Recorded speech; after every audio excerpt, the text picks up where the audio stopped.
इस रहस्यमय घटना के लगभग 1 महीने पहले कॉलेज का कैंपस।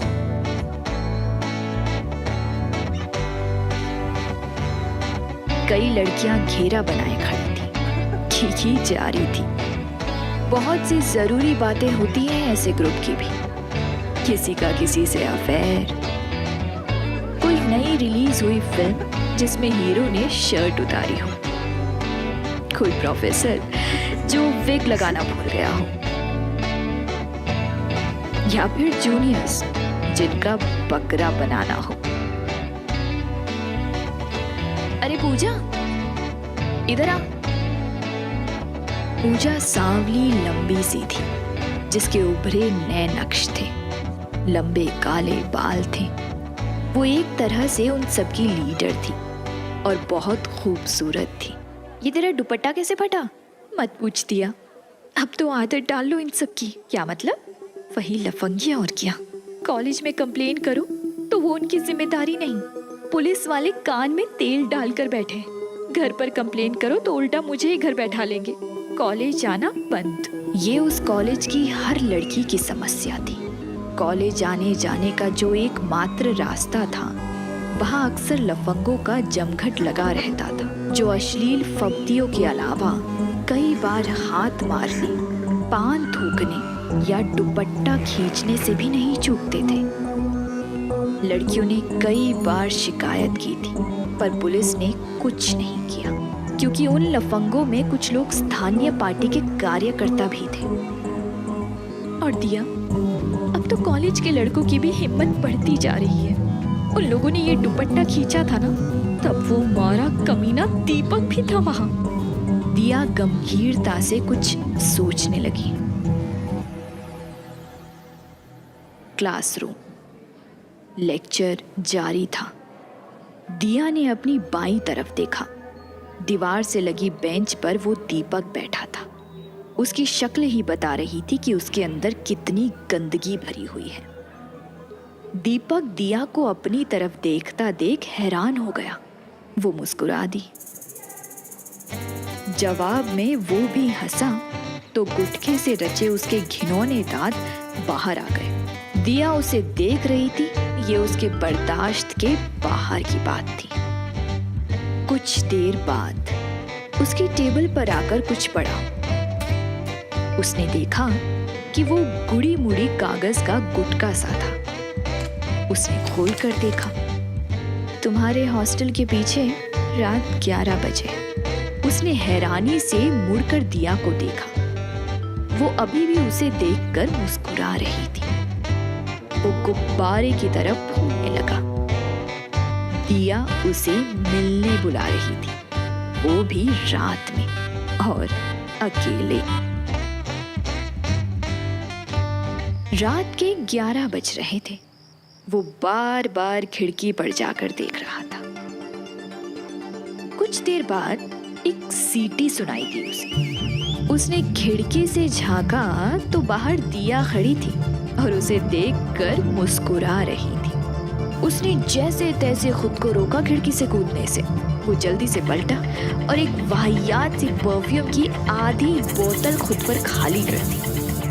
वो भागता हुआ नीचे पहुंचा, पर दिया वहां से गायब थी। दिया, दिया, दिया, अरे कहाँ गई तुम? अच्छा, झाड़ियों के पीछे हो क्या? अरे काहे शर्मा रही हो? अरे खुद ही तो बुलाया था हमको। हैं? आए? अरे पीछे से कोई आया। ऊपर से उसके चेहरे और गर्दन को काले कपड़े से ढक दिया। कौन है? और झाड़ियों में खींच लिया।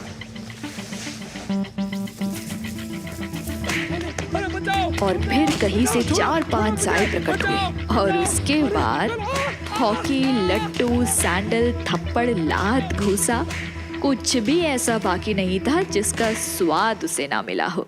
दिया की इस हिम्मत भरी हरकत का क्या होगा अंजाम, और उस भूतिया ट्रेन स्टेशन से दिया का क्या कोई कनेक्शन है?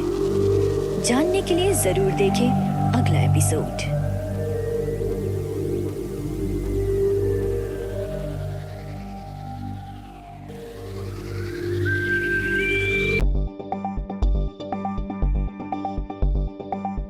इंस्पेक्टर पांडे वो 50 की उम्र में पहुंचा डरपोक, डब्बू और मौका परस्त पुलिसिया था। अरे ये तो कहता है कि इसने आपको ही देखा था। इसके कहने से क्या होता है? मैं उस वक्त अपनी सहेलियों के साथ थी, ग्रुप स्टडी के लिए।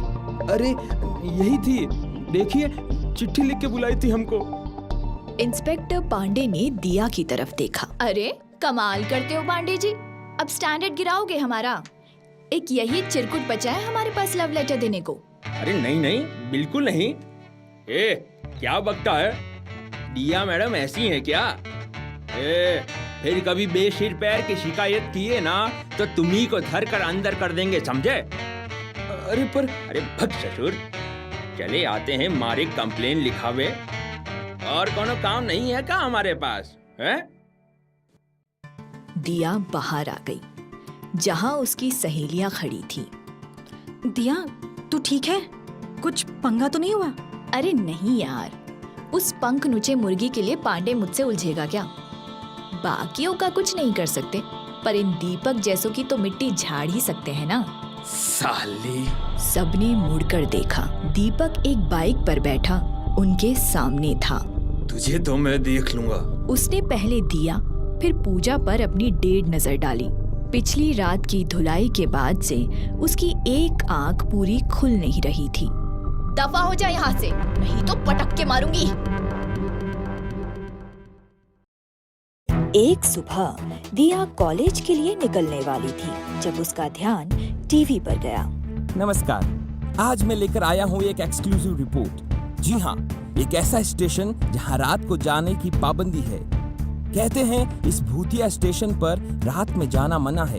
वहाँ कुछ ऐसा है जो लोगों के मन में। अरे यही तो राजीव का घर है, मेरा दोस्त। जाने से दिया जानबूझकर अपनी मम्मी को चिढ़ाने के लिए पापा से बोली, वाओ पापा, फिर तो चलते हैं राजीव अंकल के घर, मजा आएगा, है ना?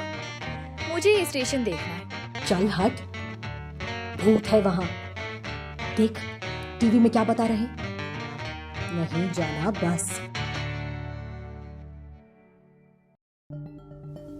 3 दिन बाद जब सब दोबारा कॉलेज के बाहर इकट्ठे थे, जब दिया की एक और सहेली नेहा ने आकर ये खौफनाक खबर सुनाई कि पूजा के चेहरे पर किसी ने ब्लेड मार दिया था और वो हॉस्पिटल में है।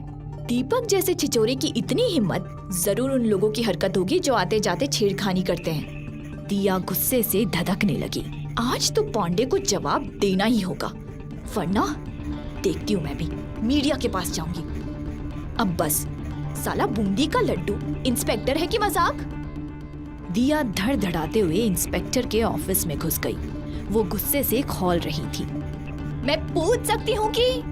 वो चुप हो गई और मूर्ति की तरह स्थिर सामने देखने लगी। आज सीट पर फटे तरबूज की तरह पांडे जी नहीं बैठे थे, कोई दूसरा इंस्पेक्टर था। ऊंचा, पूरा गोरा चट्टा। दिया ने उसके लंबी नाक और गहरी आंखों वाले चेहरे को देखा और सब भूल गई कि वहां क्यों आई थी। कहिए, क्या पूछनी थी आप? अब वो पांडे जी। उनका ट्रांसफर हो गया, अब मैं यहाँ का इंचार्ज हूँ।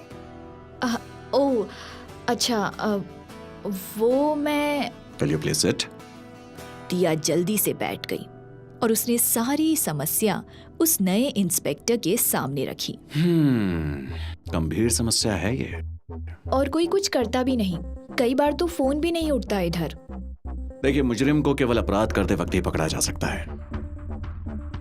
आप एक काम कीजिए, मेरा पर्सनल नंबर भी रखिए और जैसे इस तरह की कोई घटना हो तुरंत मुझे कॉल करके बताइए, चाहे कोई भी वक्त हो। ओके? दिया हक बकाई सी देखने लगी। ऐसे व्यवहार की तो उसे उम्मीद भी नहीं थी। उसने अपने मोबाइल पर नए इंस्पेक्टर साहब का नंबर ले लिया। फिर स्वतः ही उसकी नजर उसकी वर्दी पर लगी नेम प्लेट पर गई। Thank you sir.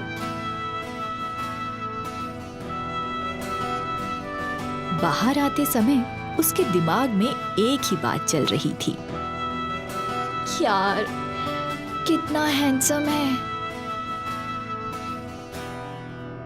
कहानी जारी रहेगी।